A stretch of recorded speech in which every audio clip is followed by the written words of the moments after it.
दोस्तों नमस्कार। Now you are watching HR20 news India, आपकी आवाज। और फिलहाल हमारे साथ में जो मौजूद हैं, जो किसी परिचय के मोहताज नहीं है, आप सभी उनको जानते हैं। हमारे साथ में सबसे पहले मौजूद हैं जिनका नाम है आतम लांबा जी,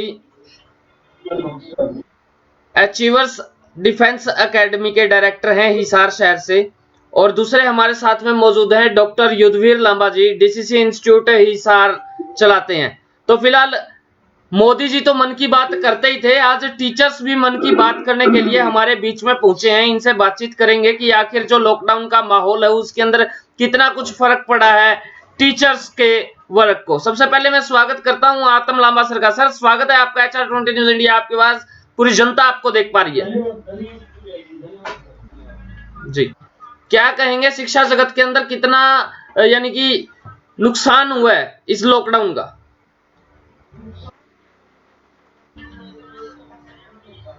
हम्म हम्म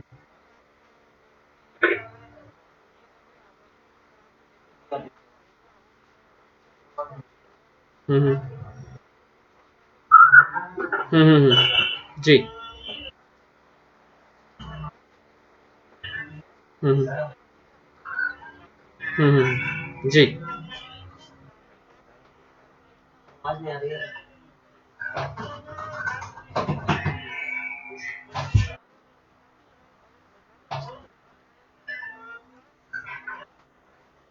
हम्म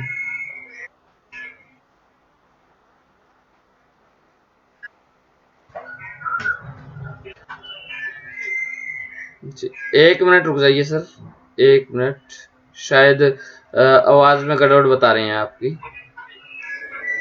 अब बोलिए sir. New green screen. Subscribe now. आ रही है आवाज? नहीं आ रही? सर मेरे पास आपकी आवाज आ रही है, शायद आगे नहीं जा रही है। ठीक है। जी सर बताइए, अब रिपीट कीजिए।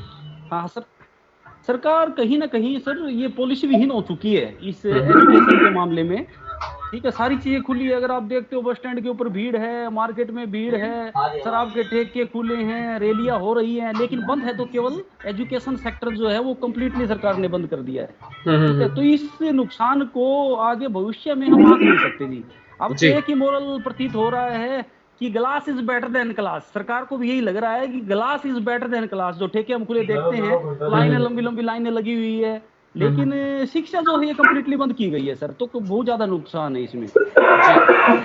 अभी हमारे साथ में युद्धवीर लांबा जी भी हैं, उनसे भी बातचीत करेंगे। सर स्वागत है आपका। पूरे हिंदुस्तान को, पूरे भारत को डॉक्टर युद्धवीर लांबा का नमस्कार जी सर। और मैं जो चीज देख पा रहा हूँ, सुन पा रहा हूँ, ये जो डिबेट है एक अच्छी डिबेट दीपू अपने दीपेश जी लेके आए हैं HR20 को। मेरे हिसाब से आज दो भारत बनने वाले हैं। कम पढ़े लिखे भारत एजुकेशन को मैं नहीं कहता कि किसी रैली को बंद किया जाए, किसी शराब के ठेके को बंद किया जाए। मेरी एक मुहिम की उत्तर जो जो शिक्षा का, विद्यार्थियों का जो नुकसान हुआ है, जो अनपढ़ों का भारत, जो ये गवर्नमेंट जो अपनी गवर्नेंस बॉडी बनाने को तैयार है। अमेरिका की परसों की जो स्टेटमेंट सुनी है, वहाँ के जो प्रधानमंत्री एक ही स्टेटमेंट दे रहे हैं कि एजुकेशन खुला रहेगा, बेशक सारा लॉकडाउन लग जाए। यहाँ कुछ उल्टा प्रतीत हो रहा है। मेरे को वो राम कराने की वो बातें भी याद आ रही है। पारिस्थितिक तंत्र में कुछ ऐसे धनाढ़ और धन्य सेठ होते थे जो कि राजा को भी कुछ डोनेट कर दिया करते थे और सरकार को चलाने में मदद करते थे। ऐसा ही कुछ यहाँ पे नजर आ रहा है। और टोटल इंडिया की एक जो कम्युनिटी ने, एक छोटा सा तबका 3 या 4 लोगों ने पूरे के पूरे हिंदुस्तान को मुट्ठी में कर लिया है। वो एक बात स्पष्ट नजर आ रही है कि तुष्टीकरण के नीचे अंग्रेजों की कि खून खत्म कर दो। खून का मतलब क्या है कि पैसे से कंगाल आदमी को आर्थिक मंदी में ले आओ।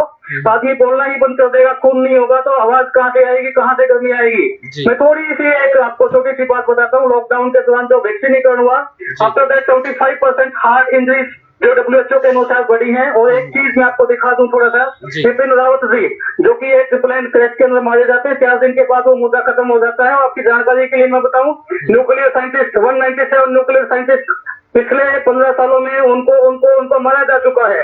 700 करोड़ कुल जनसंख्या, अपने पूरे विश्व की है, जिसमें से 140 करोड़ जनसंख्या हिंदुस्तान में आबादी रखती है।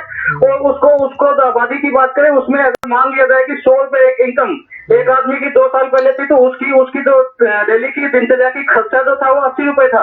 यानी कि 20 रुपए मार्जिन के ऊपर काम कर रहा था आदमी, नेक टू नेक पहले ही था। अर्थव्यवस्था का मतलब समझाना चाहता हूँ आपको। वो जो इनकम है वो 80 रुपए से, वो 100 रुपए से घट के 80 हो गई है, जो कि पहले 100 इनकम थी, 80 रुपए लागत थी, जो कि इनकम 80 हो चुकी है। खर्चे वो 100 रुपए से 120 हो चुके हैं। वो 40 रुपए का डिफरेंस मेरे समझ में नहीं आ रहा कि मोदी साहब कह ले, हम अब अपने हिंदुस्तान की प्रजा को कह लूं, जिस दिन छात्रों का विद्यार्थी का घर में जो सोया पड़े रजाई के अंदर, वो उठ के अगर समाज के अंदर आ गया, वो अगर एक दिन के अंदर से इस हिंदुस्तान की कारपोरेट कर देगा, वो जवान खून जो जम चुका है सर्दी के अंदर, वो लॉकडाउन के अंदर, वो जिस दिन उबाल खाएगा, उस दिन क्या असर होने वाला है इस सरकार का, मैं इस चीज को तक समझ नहीं पा रहा हूँ। थोड़ा सा इस चीज पर संज्ञान दे दीपेश भाई।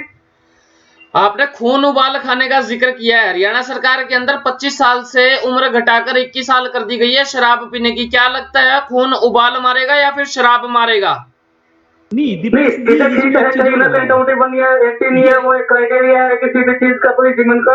लेकिन यहाँ पे जो एक चीज छोटे छोटे मासूम बच्चों का हवाला देके, वो हवाला देके विद्यार्थी जगत को जो कोलेप्स किया जा रहा है, उसकी जड़ों को खोखला किया जा रहा है, उसको कुछ ना कर गुजरने के लिए मजबूर किया जा रहा है। एक ऐसी आवाम जो अनपढ़ आवाम जो झंडे लेकर बुलंद करे, हम कहें कि जय भारत, क्या इनसे पहले कोई जय भारत करने वाला नहीं था? कोई बोलता है वो देशद्रोही का नाम उसको दिया जा रहा है। मैं तो पूछना चाहता हूँ, क्या क्या होने वाला है एजुकेशन शिक्षा जगत का?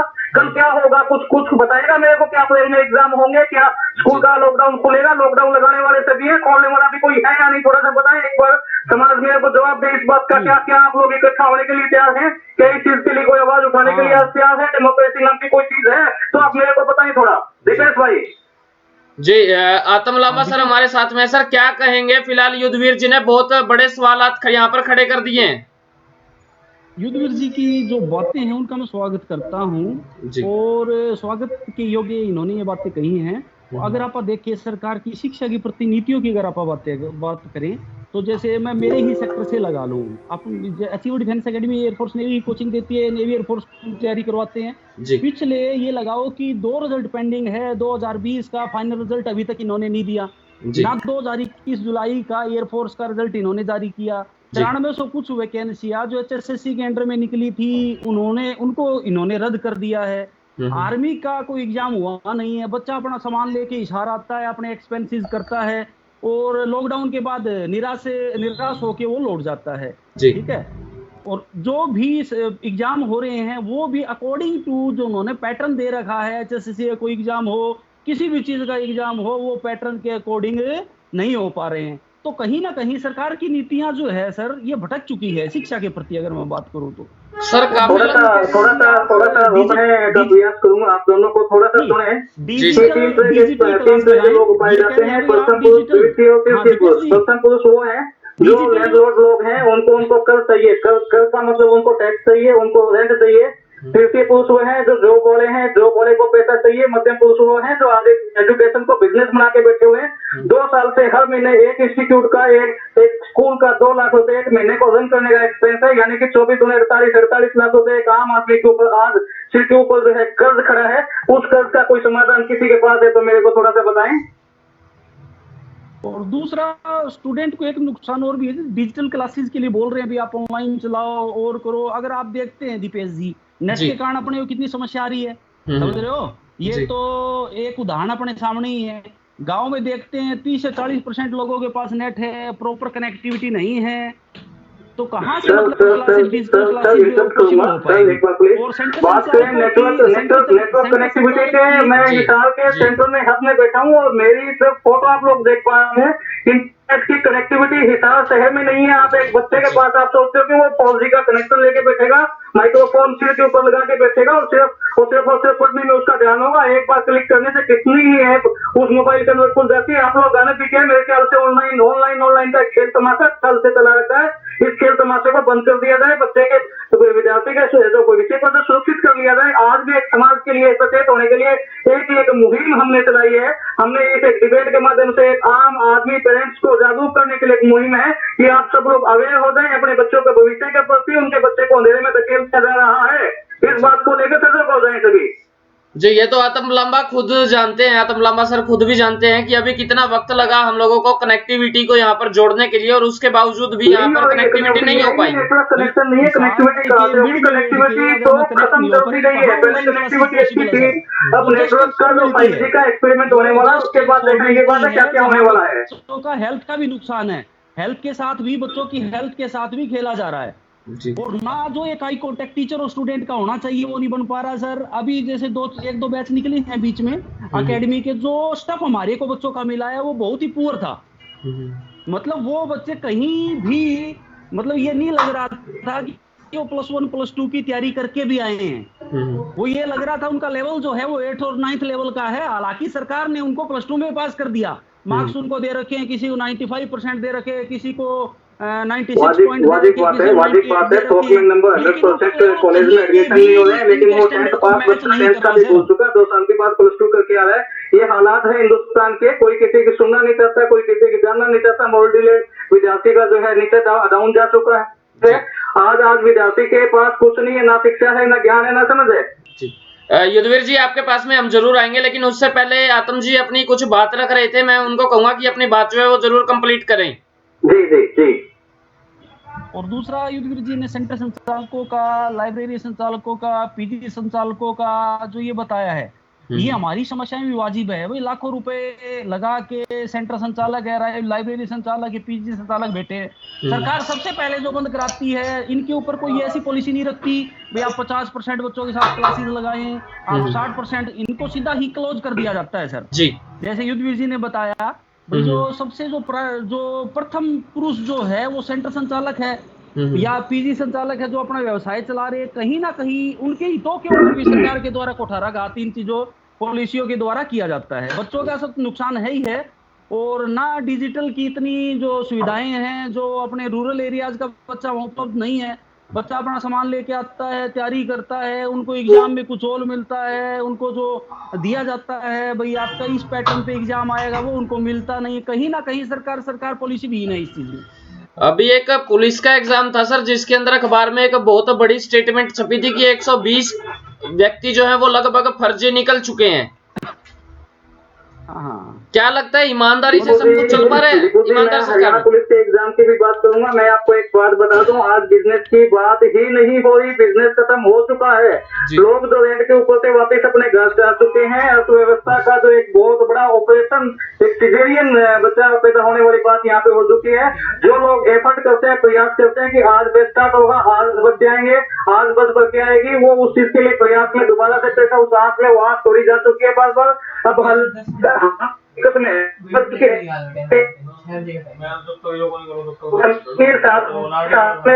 विद्यार्थी जो कि अपने बच्चों के भविष्य प्रति जागरूक नहीं है, सभी मिलकर जिम्मेवार है। उसमें हम लोग अकेले अगर कोशिश कर रहे हैं खाने कमाने के लिए, उसमें क्या 2 चीजें हैं कि खरगोश भागता है दम बताने के लिए और शेर भागता है खाने के लिए। तो उसमें दोनों चीजें हैं, हमारी अकेले की भागदौड़ काम आने वाली नहीं है। सचेत हो जाए। मैं फिर कहता हूँ, इस सोशल मीडिया के माध्यम से पूरे हिंदुस्तान के जो अभिभावकों को, विद्यार्थियों को सचेत कर रहा हूँ कि आज अगर आप ना जागे तो ये एक अनपढ़ों का भारत सामने दिखाई दे रहा है, जो कि जिंदाबाद और मुर्दाबाद के नारे लगाने के लिए काम आएगा, मरने कटने के लिए काम आएगा। छीना झपटी अराजकता की वजह से चोरी और डकैती होने की संभावना है समाज में। उस समाज को, आने वाले समाज के भविष्य की कल्पना करके चिंतित हूं, कि बिजनेस को लेकर चिंतित। बिजनेस तो जा चुका है, बिजनेस की बात ही खत्म कर दीजिए। अब बात है छात्रों के भविष्य की। उस छात्रों के भविष्य को कैसे बताया जाए, डीसीसी इंस्टीट्यूट के माध्यम से, एक सोशल मीडिया के माध्यम से मैं आप लोगों से एक क्वेश्चन, एक वो अभिभावकों से क्वेश्चन, क्या कि उन्हें अपने बच्चों को शिक्षित नहीं करना? तो मैं इस क्वेश्चन को लेकर आगे बढ़ रहा हूँ। इस क्वेश्चन के ऊपर कोई जवाब है तो आप दें। नहीं सर, आपका क्वेश्चन जो है वो बिल्कुल राइट है। काफी अभिभावक भी परेशान है और काफी अभिभावक अभी भी सचेत है, लेकिन वो करें तो आखिर करें क्या? उनके हाथ में कुछ है तो नहीं। हाँ जी दीपेश जी। जी आतम सर, क्या कहेंगे? तो सरकार को कुछ न कुछ तो सरकार को इसके ऊपर कारण विवरण निवारण के विषय में जो ये लेवल गिरता जा रहा है एजुकेशन का, उसके विषय में सोचना पड़ेगा। मैं युद्धवीर जी की बात से प्रॉपर सहमत हूँ कि एक अनपढ़ जो भारत जो है उसकी तरफ हम बढ़ रहे हैं। कहीं ना कहीं एक अनपढ़ सरकार की पॉलिसियों के कारण अनपढ़ भारत की तरफ बढ़ा जा रहा है। सरकार को सोचना पड़ेगा सर इस विषय में। जो उन्होंने जो पॉलिसीज डिसाइड की है और जो डेट एग्जाम की फिक्स कर दी, उनके ऊपर उनको एग्जाम लेना चाहिए और उसी पैटर्न से लेना चाहिए, वो जारी किया गया है। जी, अगर आप कोई भी अपनी बात सरकार तक पहुंचाना चाहते हैं तो क्योंकि आप पहुंचा सकते हैं। इस जो प्रोग्राम आज शुरू किया गया है उसका दीपेश जी, एक शिक्षक होने के नाते को और किसी तरह कहूंगा कि 90% कर के अंदर एक आम जनता को डुबो दिया गया है। वो सिर्फ हैंड टू माउथ कर दी गई है। वो सोचती है कि शाम का खाना, शाम का आटा घर पे आए। और शिक्षा को देखता, शिक्षा के ऊपर खर्च करने के लिए, बच्चे को बाहर भेजने के लिए वो एक पैसे की जरूरत होती है। बाहर निकलते ही खर्चे शुरू हो जाते हैं। वो खर्चा आज एक आम जनता के पास नहीं है।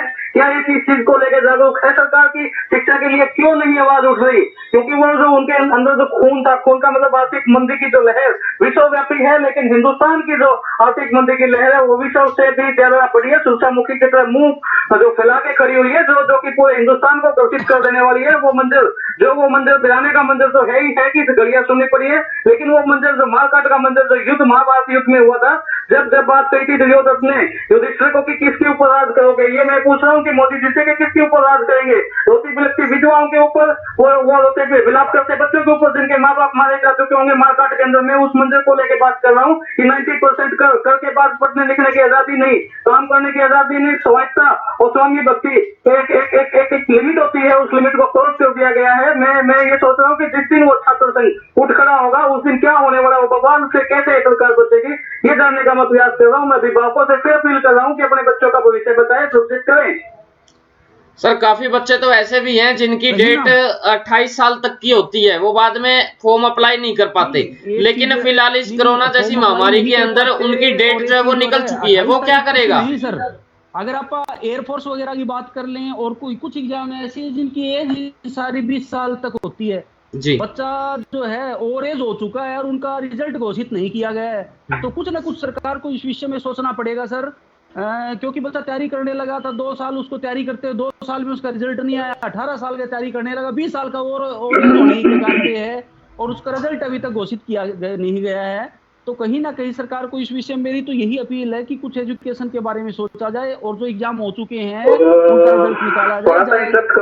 इंटरप्ट करूंगा आतम सर की 2020 वो द डे जिस दिन लॉकडाउन लगा था मार्च में। आज मार्च में पूरे 2 साल होने वाले हैं। हमने सोचा था कि 2 दिन का है, 21 दिन का है, 2 महीने का है, 2 महीने के बाद 2 साल। क्या लगता है आप लोगों को कि 2 साल के बाद आगे आने वाले 2 साल सुरक्षित है? कोई एक तिथि निर्धारित करें कि उस दिन ये चीज हो जाएगी ताकि हम भी आराम से अपने घर बैठ जाएं और उस वक्त का मुकम्मल जो एक समय दे दिया जाए उस समय के लिए हम भी इंतजार करें कि हम हर रोज एक जो है सूरज की बाती हम लोग जो काम करते हैं सुबह से शाम तक, और वो एक चीज है कि लॉकडाउन एक मिठाई की बाती है जो फेस्टिवल पे अच्छा लगता है कि हर रोज मिठाई खिलाने के बाद वो हर रोज तो त्योहार दिवाली नहीं बनती। वो सूर्य देवता 3-4 दिन ना निकले तो ठीक है, हर रोज ना निकले तो कैसा महसूस होगा? देखिए आप, हर रोज हमें विद्यार्थियों की शक्ल देखने को नहीं मिल रही, विद्यार्थियों को हम नहीं मिल रहे और वो शिक्षक भी ज्ञान नहीं है। वो जितनी माताएं बहनें पेरेंट्स बैठे हैं वो उनके माँ बाप हैं, उनके शिक्षक नहीं है। अवेयर हो जाएं। अब लास्ट ईयर क्या हुआ, इन्होंने प्रमोट कर दिया, उससे पीछे प्रमोट कर दिया कि कोई शेड्यूल एग्जाम का है नहीं, 9वीं 10वीं 11वीं 12वीं का, वो शेड्यूल ही खत्म करके छोड़ दिया इन्होंने। नई शिक्षा नीति की बात करते हैं, पुरानी वाली शिक्षा नीति को तो संभाल लो मेरे भाई, रोज नियम बदलते हैं। 1 घंटे के बाद जो स्टेटमेंट आती है हरियाणा के सीएम की ये चीज होगी, शिक्षा मंत्री कह रहे हैं, ठीक है, मोदी साहब कुछ चाहते हैं, मतलब समझ जी, इस चीज के ऊपर संशय है। एक मुहिम के माध्यम से, एक सोशल मीडिया के माध्यम से मोदी जी से एक पुकार, मैं एक चीज पूछना चाहता हूँ कि मेरे को थोड़ा सा बताएं कि एक लास्ट डेट आप 4 साल की डेट दे मानेंगे, 4 साल की डेट दे दे, 4 महीने की दे दे, 4 दिन की दे दे, 4 हफ्ते की एक डेट दीजिए कि इस तारीख से सब कुछ खुला है। सब कुछ का मतलब सब कुछ, कुछ नहीं, सब कुछ खुला है। बहुत कुछ खुला नहीं चाहिए। हम किसी को बंद करवाने की कवायद नहीं कर रहे, हम सिर्फ एजुकेशनल ऑर्गेनाइजेशन को खोलने की बात नहीं कर रहे, हम बच्चों के भविष्य को सुधारने की बात कर रहे हैं, विद्यार्थी का जो दिमाग को खोलने की हम बात कर रहे हैं, विद्यार्थी के जो पेरेंट्स का जो घर खोलने की बात कर रहे हैं। घर के अंदर बच्चों को बंद कर दिया गया, उनमें उनके खेलने खाने का जो समय होता है वो खेलने का समय उनको घर के अंदर कैद कर दिया गया। समाज से कनेक्टिविटी नहीं है, जहाँ से बच्चा कुछ सीखता है बोलता है वो उनको घर में कैद कर दिया। एक इनोसेंट बच्चे को जिसको ये नहीं पता कि तेरे साथ क्या हो रहा है, उसके साथ इतना अन्याय पाप क्यों? जी सर, जरूर। काफी जनता एक बात और भी बोल रही है सर कि ठेके खुले, ठेकों से रिवेन्यू जाता है काफी सारी दुकानें खुली हैं जिनसे गवर्नमेंट को रिवेन्यू जाता है, लेकिन एक एजुकेशन डिपार्टमेंट ऐसा है जिससे गवर्नमेंट को किसी भी प्रकार का कोई टैक्स, कोई रिवेन्यू नहीं जाता है। एजुकेशन डिपार्टमेंट की जो बात है, गवर्नमेंट एजुकेशन डिपार्टमेंट के सारी की सारी काम जो जिसके रिलेटेड चल रही है, बात एजुकेशन ऑर्गेनाइजेशन डिपार्टमेंट की नहीं है, बात है विद्यार्थी की। विद्यार्थी को जो घर रोक दिया इन्होंने, जो उसके मासूम चेहरे को, खेलने वाले एक चेहरे को उन्होंने घर में दबा के रख दिया। जी, पेरेंट्स भी उस चीज को लेकर अवेयर हो जाए कि अपने बच्चे को खेलने खाने की आजादी दें। जी जी सर, तो फिलहाल आतम जी आप कुछ कह रहे थे? मैं तो दीपेश जी, जैसे आपके शराब के ठेके वाली जो बात आपने कही, जो एज वाली बात कही, भाई शराब पीने की जो है जो कम कर दी गई है, उसका तो एक ही मोरल है, एक ही मोरल निकाला जा सकता है सरकार की इन पॉलिसियों से, glass is better than class. गिलास जो है वो सरकार के लिए क्लास से ज्यादा इंपॉर्टेंट हो चुका है। कहीं ना कहीं सरकार को इस विषय में सोचना पड़ेगा, जल्दी से जल्दी वैक्सीनेशन करके कुछ न कुछ जो स्कूल्स है, सेंटर है, लाइब्रेरीज है, इनको परमिशन दी जाए कि कुछ कैपेसिटी के साथ इनको क्लासेस लगाने की परमिशन दी जाए, ताकि एक जो अनपढ़ भारत जो तैयार हो रहा है वो कहीं ना कहीं तैयार ना हो पाए। जी, एजुकेशनल पॉलिसीज असल में दीपेश भाई कोई है ही नहीं है इनके, कोई फ्यूचर प्लान एक्चुअली में पढ़े लिखों के जो प्लान होते हैं, यहाँ पे कुछ प्लान एजुकेशन अपनी कॉन्स्टिट्यूशन को चला रहे हैं, और यहाँ पे प्रजातंत्र नाम की कोई चीज दिखाई मेरे को नहीं दे रही है। जो बोलता है उसके ऊपर इतने एलिगेशन और उसका बैकफुट कर दिया जाता है जिसका अंदाजा आपको कोई है ही नहीं। मैं कहता हूँ कि इस चीज से, इस छोटे दिमाग से थोड़ा सा आगे हटके अपने बच्चों के फ्यूचर के लिए थोड़ा सा सोचें। पेरेंट्स के लिए, अभिभावकों के लिए मैं निवेदन करता हूँ कि एकजुट सहमति दिखाएं, ये ना सोचें वो इन्वेस्टमेंट है आपकी, वो इन्वेस्टमेंट ये ना सोचें खाएंगे क्या बच्चे को नहीं पढ़ाएंगे, तो वो आपको ये रिसोर्सेज तलाश करने हैं। जैसे ही लॉकडाउन खुलेगा, एक नई विकास की एक उमंग निकलेगी, एक नया पौधा निकलेगा, वो पौधा आपका भविष्य है, उस पौधे को आप बड़ा कीजिए, उसको चिंतित कीजिए। मेरा ये मानना कि ये डीसीसी इंस्टीट्यूट की तरफ से ही नहीं, पूरे के पूरे हिंदुस्तान के विश्व के जो सारे के सारे एजुकेशनल ऑर्गेनाइजेशन की तरफ से मेरी मुहिम एक पेरेंट्स है कि पेरेंट्स को चाहिए कि अपने बच्चों को शिक्षित करने के लिए मुहिम चलाएं, इकट्ठा एक साझा मंच बनाएं। जी सर, बिल्कुल। आतम जी आपके पास में भी बिल्कुल लास्ट पड़ाव पर हैं, 1 मिनट के अंदर अगर आप अभी अपनी कोई भी बात रखना चाहते हैं तो आप सबके समक्ष रख सकते हैं।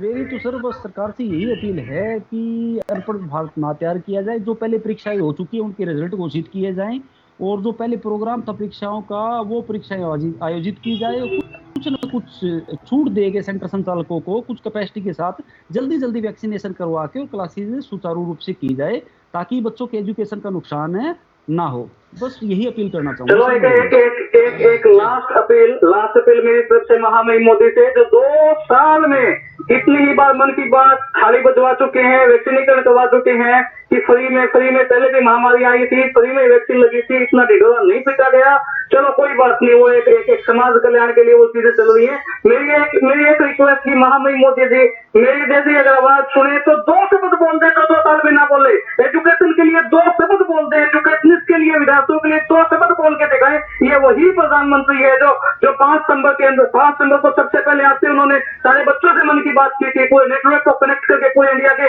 वो आज क्यों नहीं बोल पा रहे थे? क्या जद्दोजहद, क्या तबीसुस महामहिम मोदी जी के हमारे हैं, हम समझ नहीं पा रहे हैं। थोड़ा सा इस विषय पे विचार करें। और मैं चाहता हूँ कि मोदी जी 2 शब्द 2 मिनट के लिए मेरे कहने से बोल के दिखाए एजुकेशन पे कि एजुकेशन क्या है, क्यों खत्म हुई, क्यों नहीं चला रहे, कब चलेगी। एक ही रिक्वेस्ट, अभिभावकों मेरा साथ दें, विद्यार्थियों मेरा साथ दें, सभी ऑर्गेनाइजेशन जो चल रहे हैं एजुकेशनल ऑर्गेनाइजेशन, वो एक क्वेश्चन पूछे कि महामहिम मोदी जी 2 साल में 2 शब्द 2 मिनट के लिए क्यों नहीं बोल पाए। इस चीज के लिए ऊपर विराम है, क्वेश्चन मार्क है। ज्यादा न बोलते हुए मेरे शब्दों को वाणी को यही विराम देता हूँ। Doctor Yudhvir Lamba, DCC institute Hisar.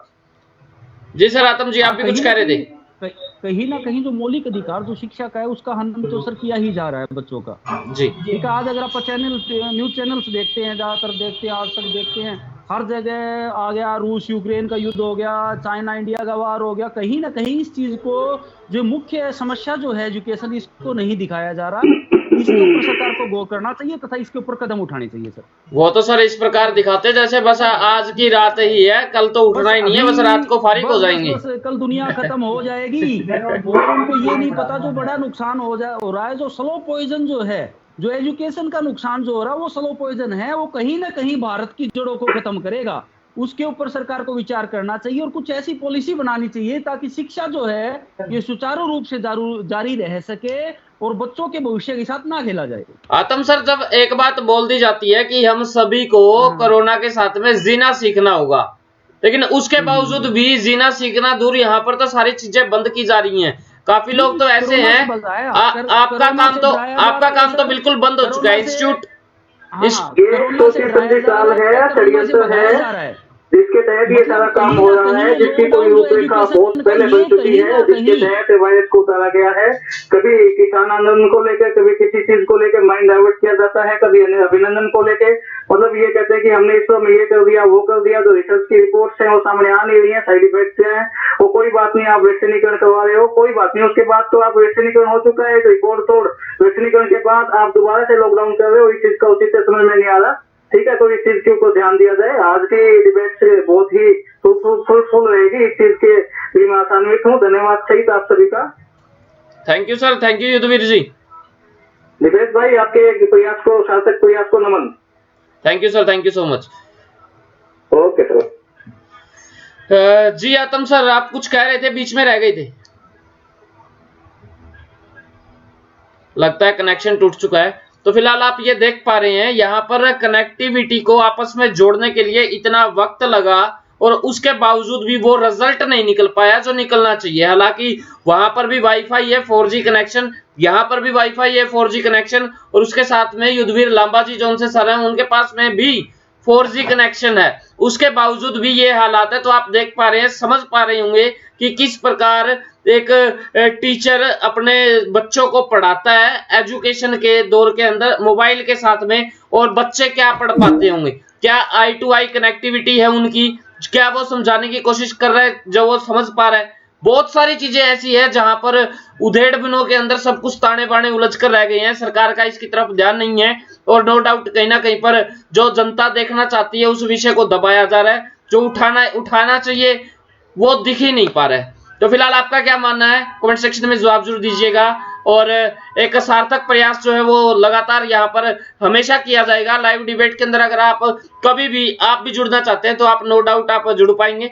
और कॉन्टैक्ट नंबर है हमारा 9034033860। जब भी आपका दिल करे आप हमारे पास में कॉल कीजिए, और जब भी अगला विषय होगा तो आपको उसके अंदर रखा जाएगा। धन्यवाद आप सबका हमारे साथ में